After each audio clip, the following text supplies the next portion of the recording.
Amen. We want to say thanks to Sister Denise for singing for us today and blessing our hearts. We serve a risen Savior. He's in the world today, and we have nothing to fear. Today, as we celebrate Jesus, I want us to recognize, even from the lesson, we were encouraged that all God's power is towards us in saving mankind.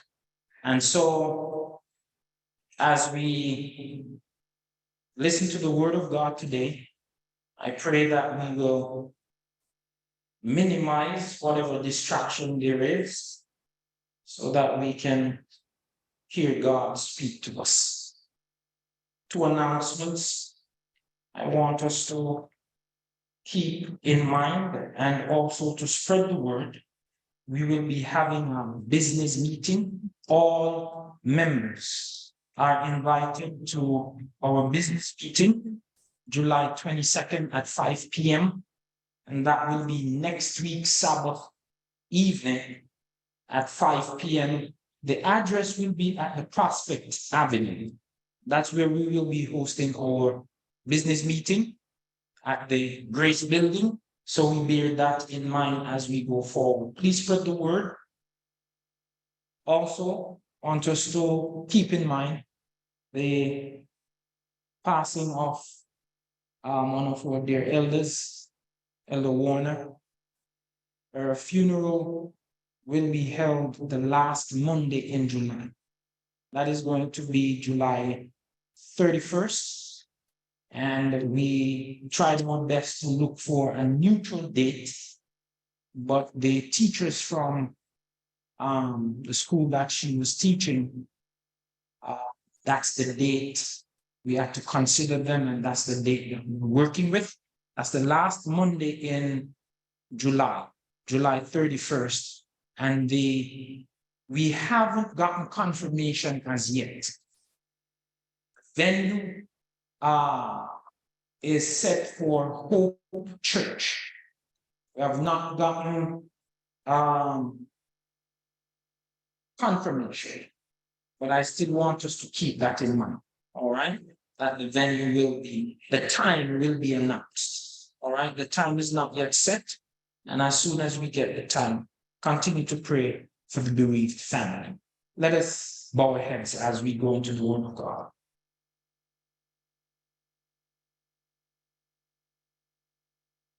O eternal Father, they patiently wait upon you. Today we recognize that your word is the lamp. Your word is salt to the earth. And so we ask now that as we wait on you, that you will bless us to the reading, through the study and the contemplation of your words. In Jesus' name we pray. Amen. The book of John, chapter 14, presents to us a comforting reassurance. The Bible reads, "Let not your heart be troubled. You believe in God, believe also in me. In my Father's house are many mansions. If it were not so, I would have told you. I go to prepare a place for you. And if I go and prepare a place for you, I will come again and receive you unto myself, that where I am, there you may be also." Verse 4 says, "And whether I go, you know, and the way you know."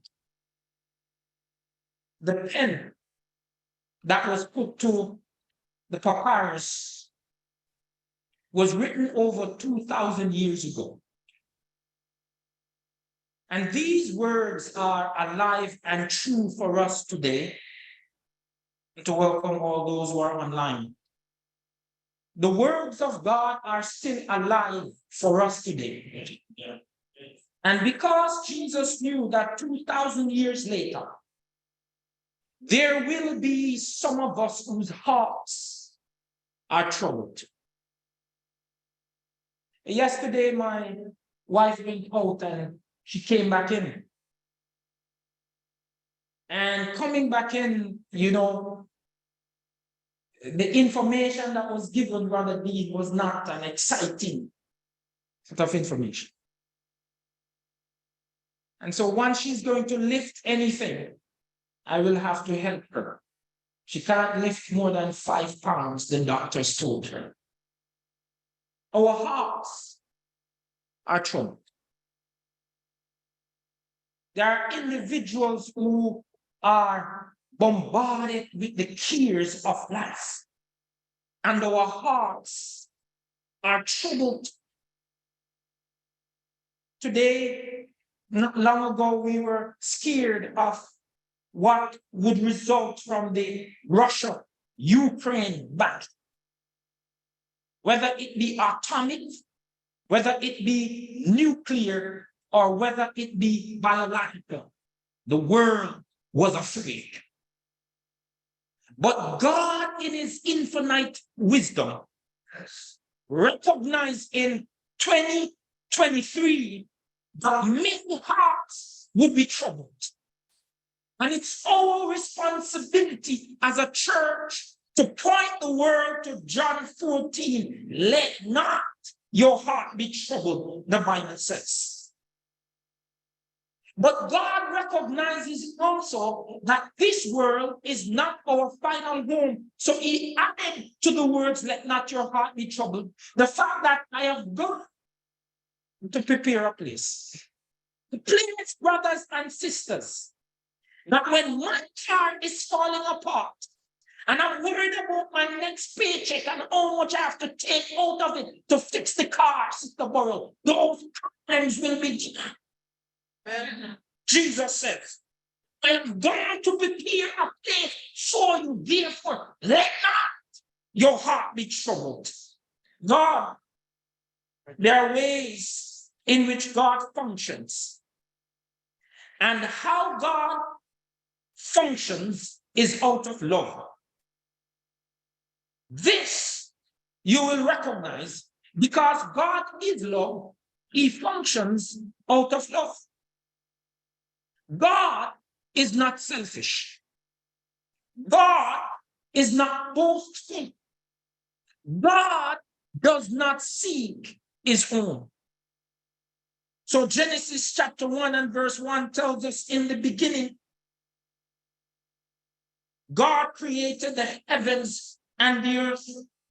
Verse 3 says, on day 1, he created light. Verse 7 says, on day 2, he divided the firmament from the firmament. Day 3, the Bible tells us that he created the earth, the seeds that yields after its kind from the earth. Day 4, he created the sun, moon, and stars that complements day 1. On day 5, he creates the things in the sea and on the earth that complements day 2. And then day 6, he creates living things that complements day 3. So these days were paired together. And in all of the pairing, you will realize, brothers and sisters, when you read the account of creation, there was nothing that was missing for the provision of mankind. So God created everything for man before he created man. So finally, when God created Adam, Genesis 27, so he created man in his own image, in the image of God created he him, male and female created he them. When Adam and Eve was created, they lacked nothing. Why? Because of God's provision for mankind.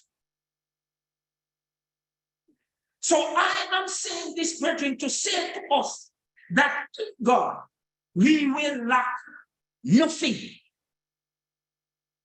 Before you become a Christian, God has made provision.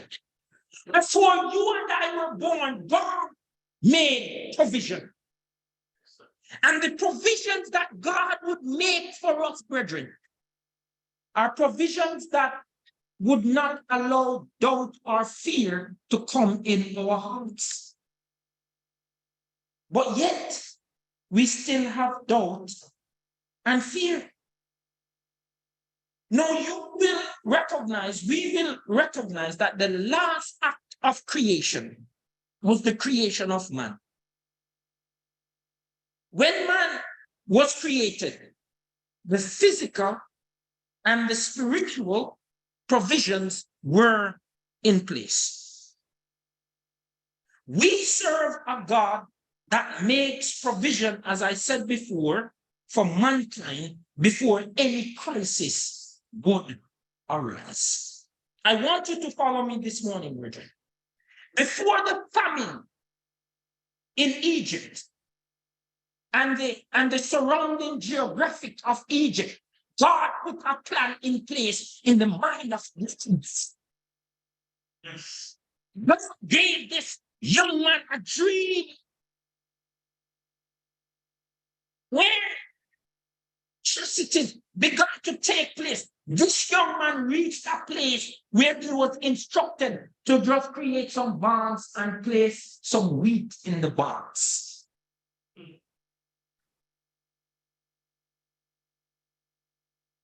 Before the 10 plagues came upon Egypt, you will recognize that provision was once again made through a lamb. Kill the lamb.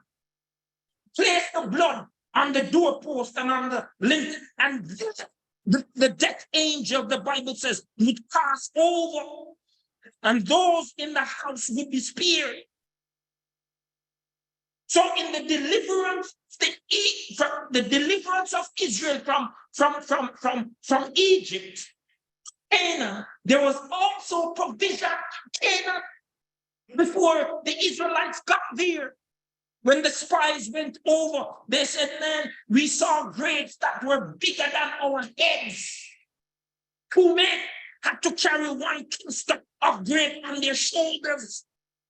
Canaan was prepared long in advance. And so God now steps into the 21st century. And he says, brothers and sisters, with these stories behind you, fear not. Be not troubled, because I am going to prepare something before you, and you will have access to it. Jesus tells them. The book of Revelation, chapter 13, and verse 8, the Bible says, and all that dwell upon the earth shall worship him, whose names are not written in the book of life of the Lamb slain from the foundation of the earth. There is a book. And because of the provision that God has made from the foundation of the world, there will be names in this book. 2 Timothy chapter 1 and verse 9 says, who hath saved us and called us with a holy calling, not according to our works, but according to his own purpose and grace, which was given us in Christ before the world began. Christ calls us with a holy calling even before we were born.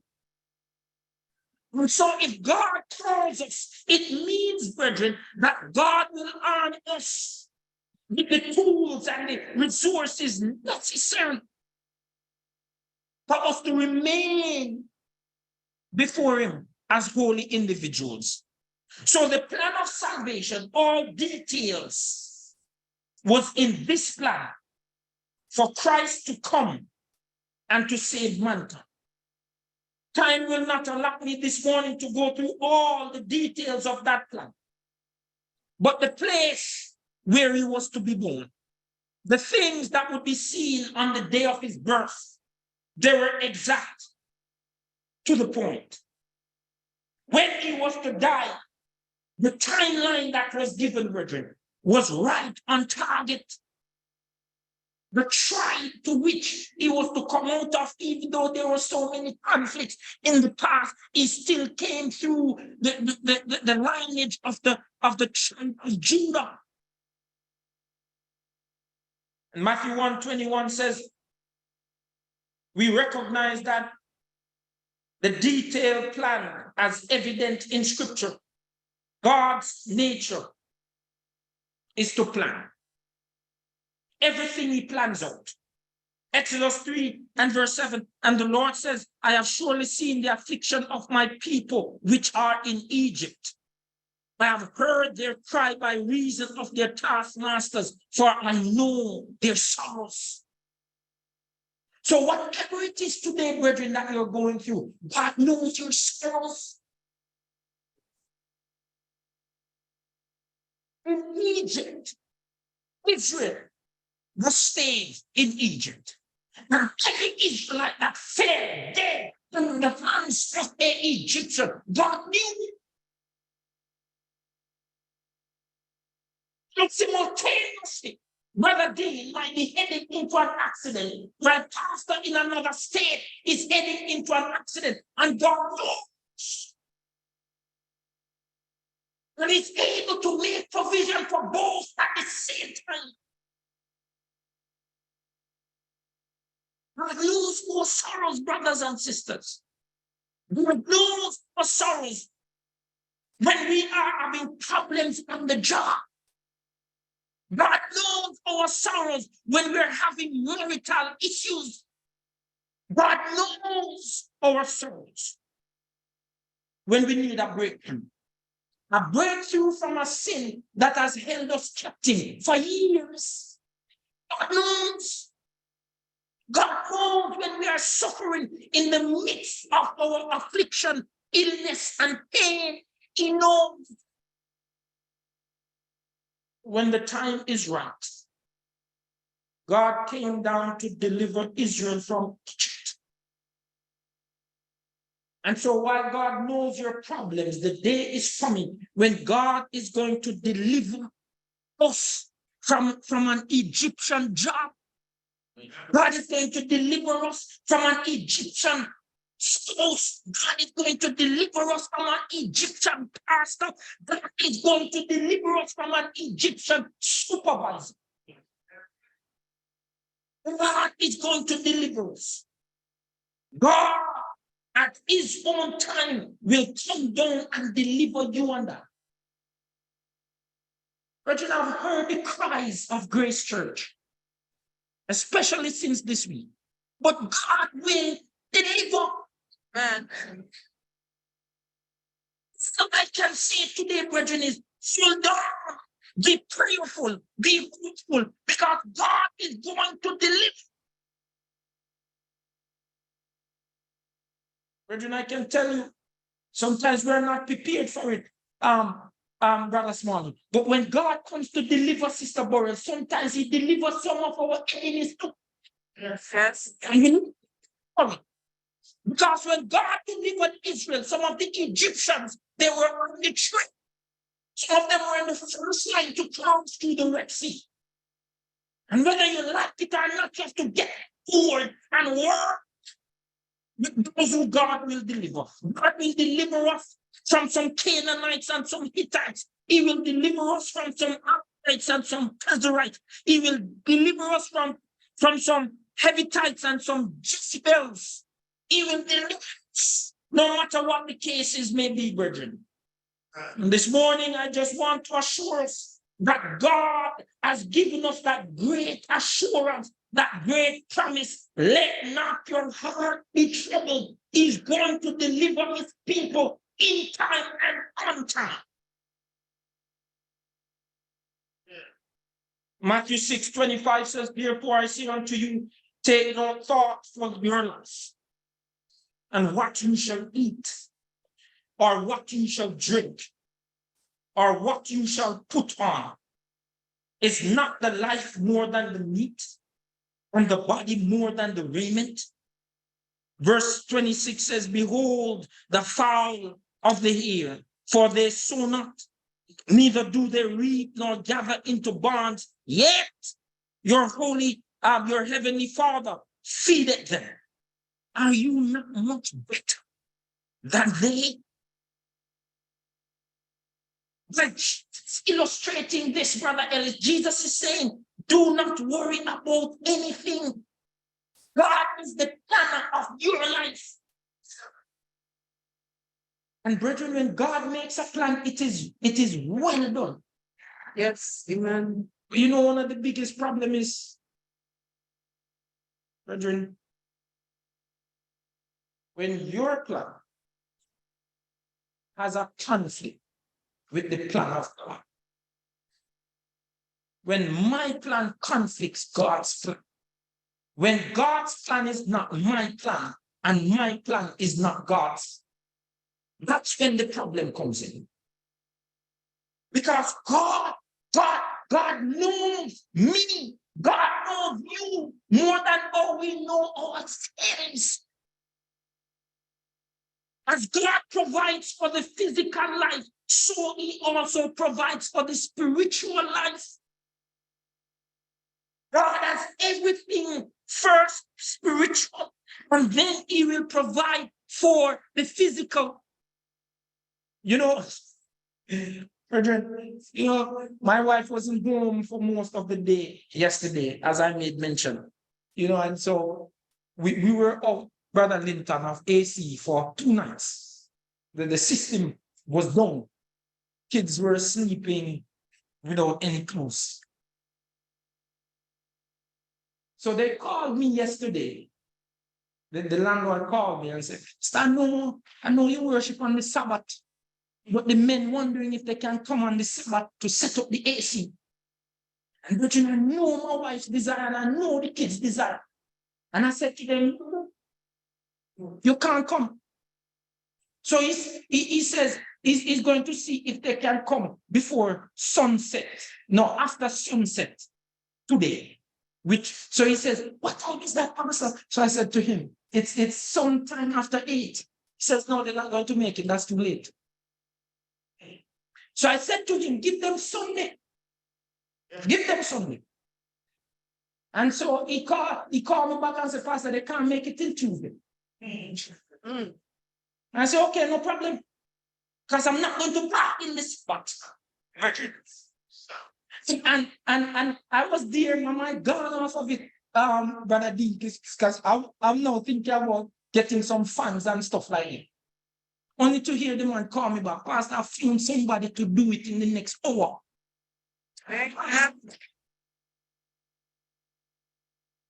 And brethren asked my wife as she came through the door, we told her, when you stand up for God, God stand up for you. It's just a small testimony, brethren, it's not big. I'm telling you, that's not a big testimony. But you have peace. When it comes down to their jobs, there are others who are challenged for religious liberty and rights. And when God has already made provision, is just needing to see where we are. I mean, God tells us that even if it's in we spread our beds, he will come there to deliver us. God is faithful, God is powerful, and he's able to do that which we think is impossible. God, it is. So finally, brethren, as I close, I'll read in your hearing once again. John 14, 1-3. On this day, the 15th, I think, or the 16th, the 15th of July, in the year of our Lord, 2023, God knows where you are. God knows that this day, I will be standing before this congregation. encouraging us to let not our hearts be troubled. So the Bible says, as I read once again, let not your heart be troubled. But now I want you to turn your Bibles with me. Read it with me, please. Read it with me. Let your consciousness be awakened to these words as we read them today. God has made provision. And brethren, all who, John 3:16 is a very powerful verse that gives hope to the entire world. But at the end of the day, it's not the entire world that will be saved, because the entire world refused to tap into that which is provided for them. So John 14, verses 1 to 3. Let us go together. Let not you believe in God, believe also in me. In my Father's house are many mansions. If it was not so, I would have told you. I go to prepare a place for you. And if I go and prepare a place for you, I will come again and receive you unto myself, that where I am, there.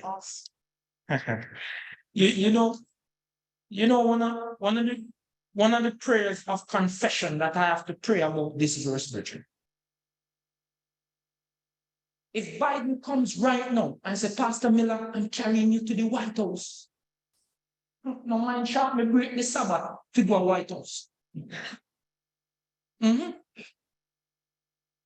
If we have some paparazzi up in this place, brethren, this place, because of their presence, becomes a place where people would flock. That becomes a place. It becomes of their presence, the place. When God speaks to his people, see, you can be so, because I have, Jesus says, to prepare a place. Brethren, this is the greatest invitation. Greatest invitation to mankind. But I don't know why we are not speaking about it, jumping up about it, telling all my members about it. Because, brethren, I can tell you, if Biden invite me to the White House, I have to carry Kali and Kali. I have to carry Kimberly. And the one child, brother Small would say, Pastor, tell me to do that. Yes.